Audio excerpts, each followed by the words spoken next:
Erik, Chapter 3. The manager's bodyguard came back into the tent.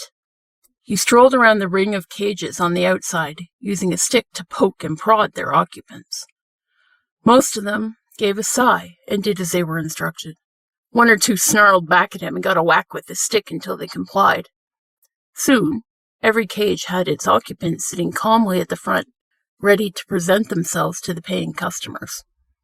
I peeked out at this process from beneath my arms, dreading the moment when he would come for me. His arrival at my cage was announced by a none too gentle poke of the stick in my thin ribs. I had already surmised that he was going to demand that I raise my face, and I shook my head where my arms folded protectively over it. The stick poked harder, bringing tears to my eyes.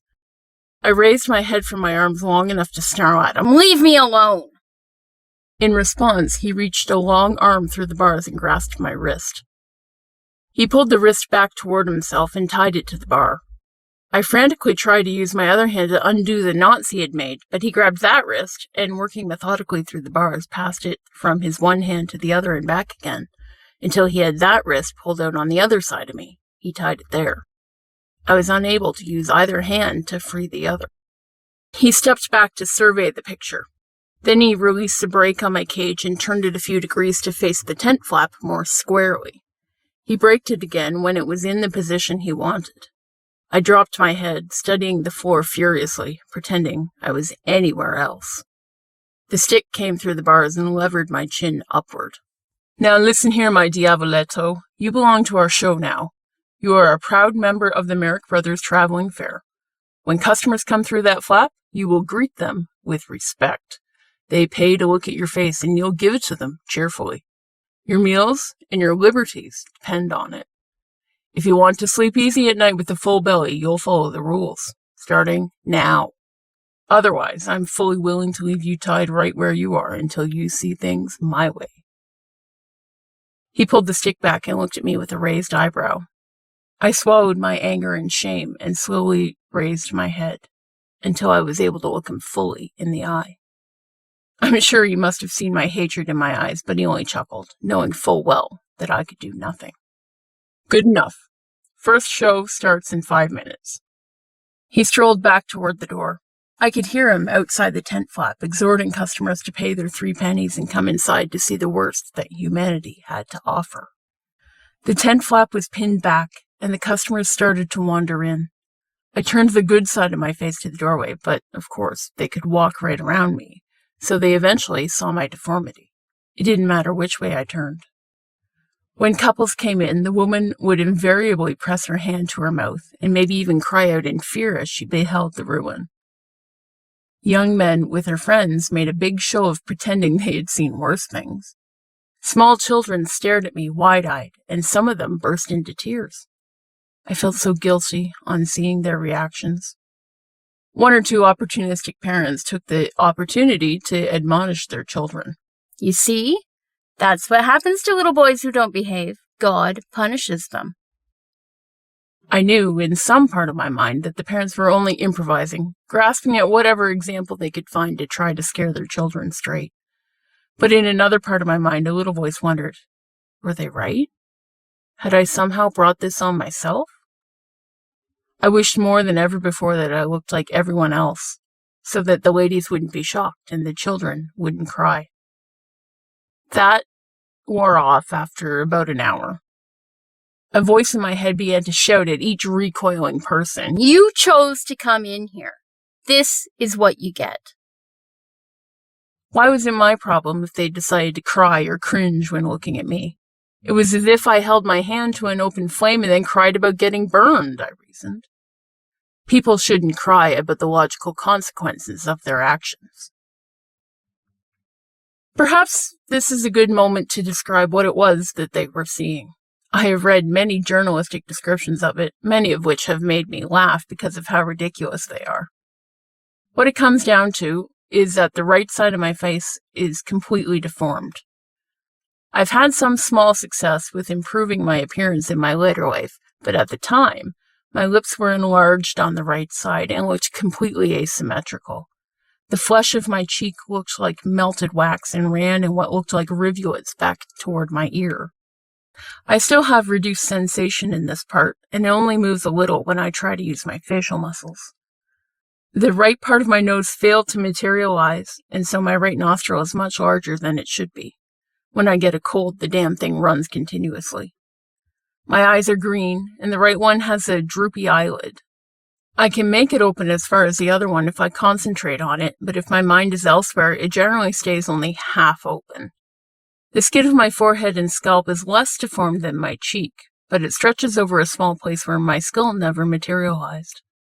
In profile, this area looks concave, as there is no bone to hold it out in a normal curve. No hair grows over all this area, so I keep the rest of my face clean shaven. I also wear a hairpiece now that covers the deformed part of my scalp and compensates for the hair loss and premature graying I began to experience around age 20. Of course, at age 9, I had no need for a razor, nor had I yet begun to wear the hairpiece over my scalp. But back to my cage and my interior monologue of scorn. With my heart hardened against their shock, I watched with ennui the flow of humanity around my cage. I slumped against the bonds that tied me to the bars, but I remembered to keep my head up.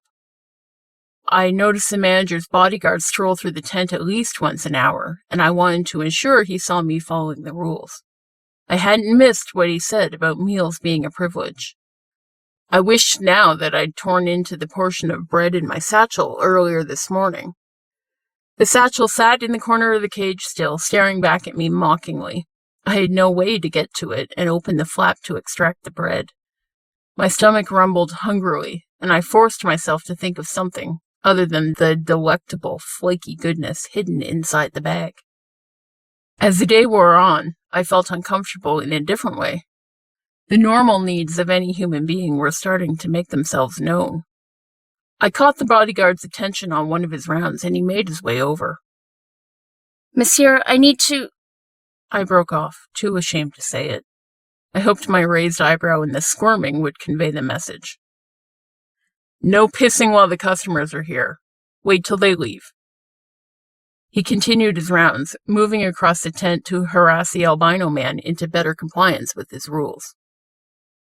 I watched as the last couple inspected the cage containing the hyperflexible gymnast lady and sauntered toward the exit. I gave a sigh as they slipped out the tent flap. It was finally time. "Please, monsieur," I called him back from across the tent. I needed him to untie me and let me out so I could find a place to go. He paused on his way out the tent flap.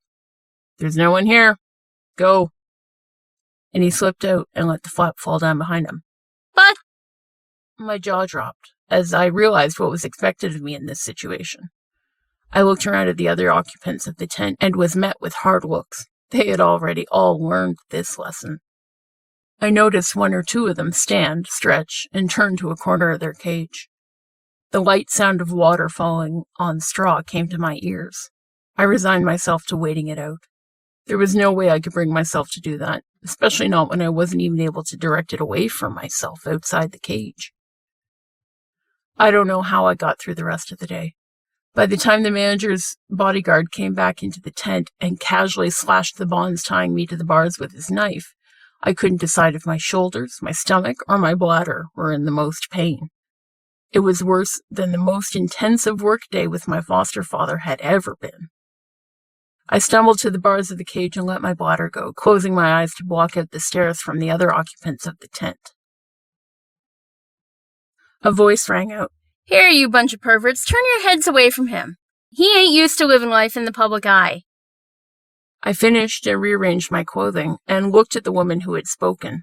She was nearly as ugly as I was and wore a fake beard besides. She was dressed like a whore. I guess the idea was to show her as a rich lady brought low by her ugliness. The other occupants of the tent seemed to defer to her. She looked back at me with an expression of pity. I felt myself dissolve in tears at the first sympathetic look I'd had in this entire ordeal, and I dropped my head into my hands and bawled like a baby. After a short while, I got myself back under control and tore into the satchel to retrieve the portion of bread. I crammed it into my mouth and nearly choked as I tried to get it down without throwing it back up. Easy now, coaxed the woman from across the tent. Take it easy. It isn't going anywhere. Slow bites now, Monkeykins. She watched me closely as I slowed my pace and got the food into me. She relaxed as I swallowed the last morsel and sat back. I rubbed my shoulders, trying to ease away the pains of the day. I looked into the satchel once more and pulled out my spare shirt. I twisted this around my head, arranging the armhole so I could look out of it, but so it was difficult for people to look in. Another small portion of bread and a cup of water was handed through the bars by one of the men who had rolled my cage off the train. I consumed these quickly and curled into a little ball against the bars of the cage. I felt too exhausted even to weep, and quickly dropped into a dreamless sleep. The next day was better in only one small way. No one bothered to tie my hands to the bars again. Still, I noticed the bodyguard circling me, scrutinizing me more than the others. I suppose he was watching me for signs of mutiny or rebellion. I noticed, too, that the customers reacted with more pity than fear. I surmised that seeing me restrained inside steel bars the previous day had lent me an air of dangerousness. I couldn't decide if I liked the fearful reactions or not. Certainly the unending stream of pitying glances became tiresome in a very short time. Several days passed in this manner, and then I was loaded onto the train again. I could not stop myself from worrying. I was moving farther and farther from the life I had known. I had already missed one Sunday at the church. How many more would there be until I was back sitting in the vestry, waiting to see if an altar spot was open for me? I still had not accepted that this was my new life. My old life of Sunday church and fixing things with my foster father was gone forever. The next town brought the first indignity of rotten produce. It has become a staple of comedy shows to throw rotten food, typically tomatoes, at performers by whom the audience is displeased. Let me assure you, the reality is neither funny nor pleasant to endure. A group of youths snuck in an entire basket of rotting vegetables and ran amok through the tent, splattering all the freaks, myself included, with the stinking ordure. The manager's bodyguard chased them all out, but we were all left to clean ourselves up as best we could without benefit of soap or water. I had been used to being a member of a family that considered itself decent, which meant that even though we worked with our hands and got dirty, we still washed before eating and bathed on Saturday.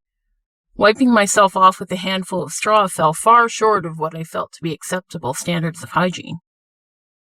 I asked the bodyguard that evening if soap and water might be brought for me to wash with.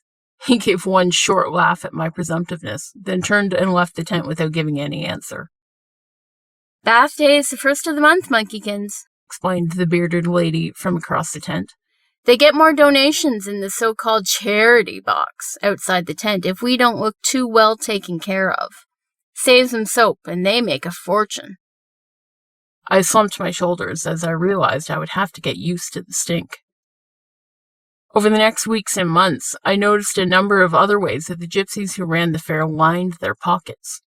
When there were large numbers of customers inside the tent, I would always see a number of the gypsies sidle inside and take their place with the customers. They tried to dress like the other customers in order to blend in, but there was always a certain air about them that made it easy for a casual observer to identify them. I would watch as they would innocently bump into a customer, apologize, and then stroll away tucking something into their vest, something that I presumed they had just removed from the person they had bumped into. If a customer ever noticed that their possessions were gone, the manager would come himself to calm them down and apologize, saying that he was sorry, but he could not control the criminals who came to his fair to do their dastardly work. He would then press a coupon for one free admission on the customer, which generally mollified them. I had to wonder if the coupons were ever honored, or if they were found to be invalid when presented. I settled into a sort of rhythm as we moved from town to town, leaving my earlier life further behind me with every stop. The one thing that always jarred me out of the boredom of another day was the rare occasion when the manager stopped in to survey the part of his sordid domain contained within the freak show tent.